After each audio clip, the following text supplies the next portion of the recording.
ನಮಸ್ಕಾರ, ನಮ್ಮ ಅಡಿಗೆ ಚಾನೆಲ್ಗೆ ಸ್ವಾಗತ. ಇವತ್ತಿನ ವಿಶೇಷ ಕಷಾಯನ ಯಾವ ರೀತಿ ಮಾಡೋದು ಅಂತ. ಇದು ಆರೋಗ್ಯಕರವಾಗಿರೋ ರೆಸಿಪಿ.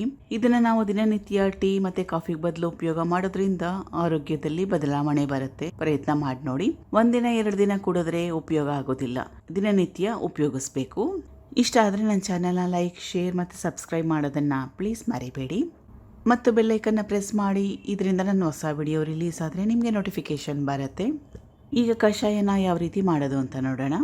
ಮೊದಲಿಗೆ ನೀರನ್ನ ಕಾಯಿಸ್ಕೋಬೇಕು, ಕುದಿಸ್ಕೋಬೇಕು. ಸುಮಾರು ಒಂದು ಅರ್ಧ ಲೀಟ್ರಷ್ಟು ನೀರು ಅಥವಾ 2 ಗ್ಲಾಸಷ್ಟು. ಹೈ ಫ್ಲೇಮಲ್ಲೇ ಇಟ್ಕೊಳ್ಳಿ, ಪರವಾಗಿಲ್ಲ. ಈಗ ನೀರು ಕುದೀತಾ ಇದೆ. ಪದಾರ್ಥಗಳನ್ನ ಸೇರಿಸ್ಕೊಳ್ಳೋಣ. ಇದು ತುರಿದಿಟ್ಕೊಂಡಿರೋ ಹಸಿ ಶುಂಠಿ 1 ಚಮಚದಷ್ಟು. ರೆಗ್ಯುಲರ್ ಆಗಿ ತಿಂಡಿ ತಿನ್ನಲಿಕ್ಕೆಲ್ಲ ಉಪಯೋಗ ಮಾಡ್ತೀವಲ್ಲ, ಆ ಚಮಚದಲ್ಲಿ 1 ಚಮಚದಷ್ಟು.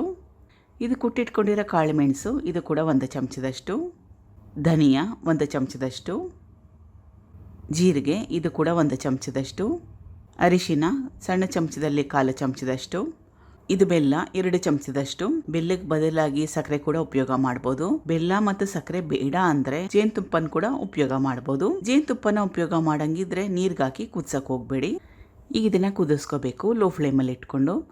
ಅವಸರ ಪಟ್ಕೊಂಡು ಹೈ ಫ್ಲೇಮಲ್ಲಿ ಇಟ್ಕೊಳ್ಳೋಕೆ ಹೋಗ್ಬೇಡಿ, ಪ್ರಯೋಜನ ಬರೋದಿಲ್ಲ. ಲೋ ಫ್ಲೇಮಲ್ಲಿ ಇಟ್ಕೊಂಡು 2 ಗ್ಲಾಸ್ ನೀರು ಹಾಕಿದ್ವಲ್ಲ, ಅದು 1 ಗ್ಲಾಸ್ ಆಗೋಷ್ಟವರೆಗೂ ಕುದಿಸ್ಕೋಬೇಕು.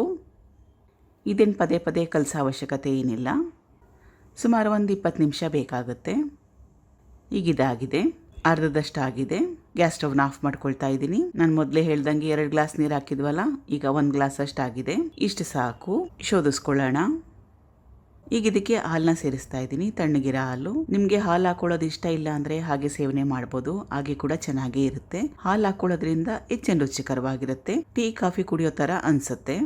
ಈಗ ಕಷಾಯ ತಯಾರಾಗಿದೆ. ಆರೋಗ್ಯಕರವಾಗಿರೋ ರೆಸಿಪಿ.